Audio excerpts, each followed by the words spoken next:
পাচ্ছি না, সকলের প্রতি শ্রদ্ধা সালাম রেখে আমার আসলে কাজ শুরু করব। আমার এক বোন, আমাদের মুর্শিদ বাবার সুযোগ্য কন্যা,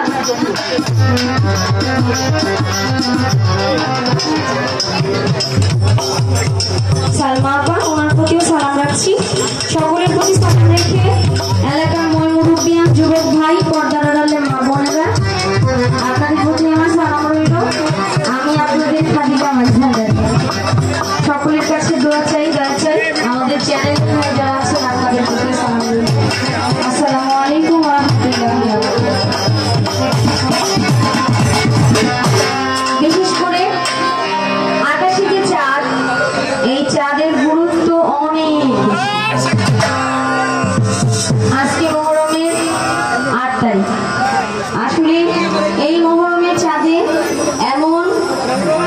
এমন দুর্ঘটনা ঘটেছিল। আমাদের ইসলামে যারা আছেন, যারা নবীকে ভালোবাসে, পাক পাঞ্জাতনকে ভালোবাসে, তাদের জন্য হৃদয় বিদারক এক ঘটনা। যেই ঘটনার কথা স্মরণ হলে শরীরের পশম আপনা আপনি দাঁড়িয়ে যায়। কারণ মা ফাতেমার টুকরা, কলিজার টুকরা নবীজির নয়নমণিকে, ইমাম হাসান এবং ইমাম হুসেনকে কারবালা প্রান্তরে শহীদ করা হয়েছিল। এই মুহররম মাসে তারা বাড়ি ছেড়েছিল, যাওয়ার কথা ছিল কুফায়, ভুলবশত তারা কারবালায় চলে গেছিলেন এবং কারবালার ঘটনা ঘটেছিল। এই বিষয়ে অবশ্যই কথা বলবো। তো এই মুহররম মাসে আমরা যেন কেউ ঝগড়াঝাটি না করি, এটা মনে রাখবেন। এই মুহররম মাস এত গুরুত্বপূর্ণ, কেউ কাউকে আঘাত করতে নেই। কারণ এই মুহররম মাসে কাউকে কষ্ট দিতে নাই। এটা আমাদের সুখের মাস, আমাদের কষ্টের মাস, আমাদের জন্য এটা খুব কষ্ট। এটা এই জিনিসটা খেয়াল রাখবেন, আমাদের ধারে যেন কেউ কষ্ট না পায়। ধন্যবাদ।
Bella